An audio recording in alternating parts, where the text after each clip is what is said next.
Today is Letter to an Elder Day. How did this come about? The non-profit Love for Our Elders has set February 26th as a National Letter to an Elder Day, a day designated to encourage writing to elders isolated by COVID-19 through its Letters of Love program, which lets you write an anonymous handwritten letter to brighten an older adult's day. In 2020, the organization set 90,033 letters of love to 952 senior facilities across 7 countries: Australia, Canada, England, India, Ireland, Malawi, the United Arab Emirates, and the United States. Wow. Now, with the support of Verizon and Unified Caring Association, Love for Our Elders hopes to collect 10,000 letters in time for Letter of the Elder Day. The organization accepts letters all year round. Beautiful. So it's a very new holiday. Beautiful. And people just thought that, during that time where, during the lockdown, elderly people would really be lonely. They would have been lonely because a lot of elders didn't have anybody with them. Even if they had their caregivers with them, they wouldn't stay with them. They would just come, take care of them, and walk away. Unlike in Africa, where they live with us. We have to take care of our elderly and nurture them till they pass on or something. But the key thing is, showing love to our elderly is a vital role we need to play as young ones, because someday we shouldn't forget we will be old. But I think it's a very, very thoughtful holiday. Absolutely. It will brighten up their day. And let's just move over to what's in the news. I think I should take yours first because Absolutely. It's really a burning one. It's really breaking news. To start the day with such a devastating news, it was something so bad. We all know the state of insecurity in Nigeria currently, and of course, we all heard about what has happened in Zamfara State, where we had a couple, about 300 girls taken from school. We are yet to recover from the boys who have been taken from school in Kangaras, in Niger State. We are yet to resolve that. And yet we are having another thing coming up in Zamfara State. And this is what's it called?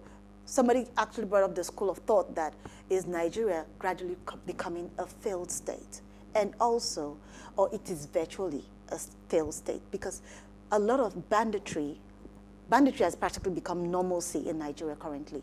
So we are yet to, actually put our foot down, or the government is yet to put their foot down on clamping the hoodlums or the bandits. They are no longer bandits. They are terrorists. They're terrorists, because remember we talked about a story recently when we said that the northern governors were giving room to accommodate them at the time. So this is what has come to. So is it that we have no government in the north that they can actually help or protect the children in school? And how come they are all government-owned schools?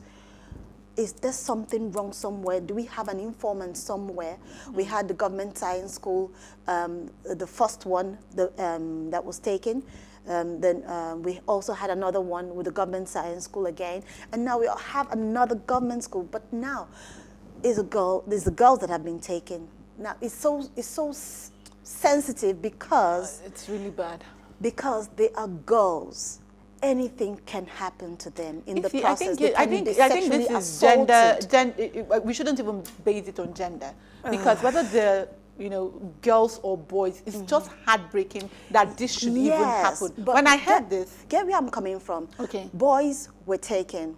They are saying they're going to starve the boys. But girls have been taken. They might be sexually assaulted. So there are different ways that the girl child will be subjected to different things right now. I totally get you. And for every minute we are sitting down here talking about it, something bad, horrible is happening to that child or that girl child somewhere in the bush.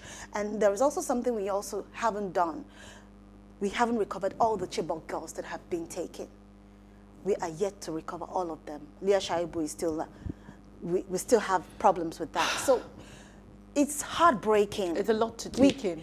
And there was also somebody who brought up the thought that this could lead to the destruction of educational pursuits. So I was going North. to go that, because for me, I see it as an attack on Education. formal education.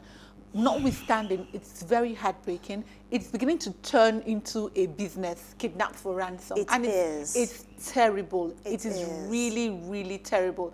It is heartbreaking. When I heard this, I had no words. I think in our group when it broke out, I just said I was tired. I am really, really tired. You can't even look at the news without getting some sort of bad news on banditry, insecurity, government. There is something always Really negative.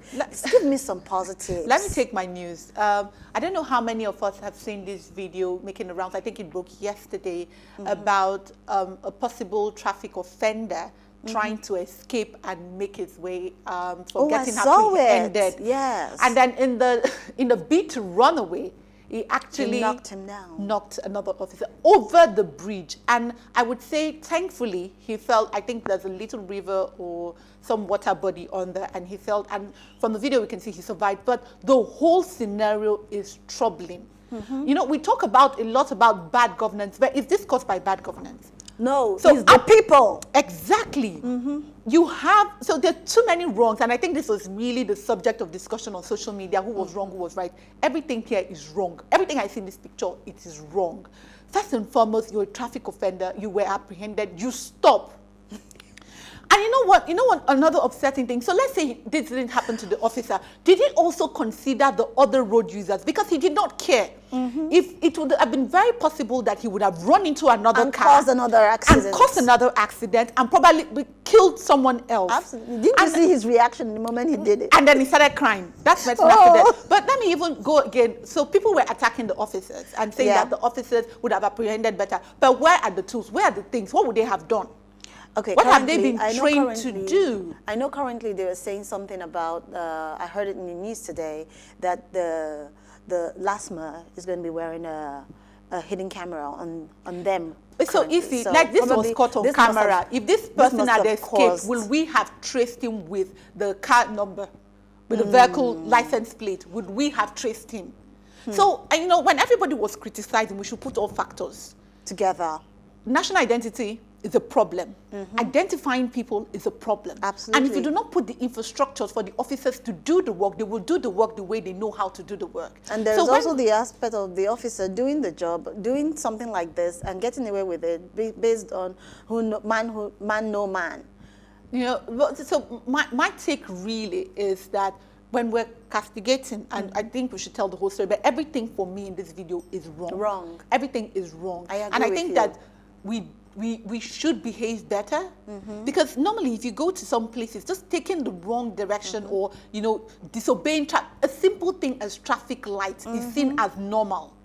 And the way the officers held on to the commuter, it's something else. It's unbelievable. And there's a car that is trying to, you know, escape, and you're behind the car doing what? Are you Voltron? You want to leave the car? Are you Superman? You want to leave the car with your hand? I think everything for me in the video is wrong. There was nothing right about this video. It's a setting, you know, and it just goes to speak to the fact that we need to have infrastructures in this country that will take care of things like this. So while castigating the officer, please tell me, what could he have done better? You know, probably not stand behind the car, but they don't know any other way. But he didn't actually stand behind the car. He was on the pavement, just there. He didn't know the car was going to go back. No problem. We need to move on because this thing is already a war in social media.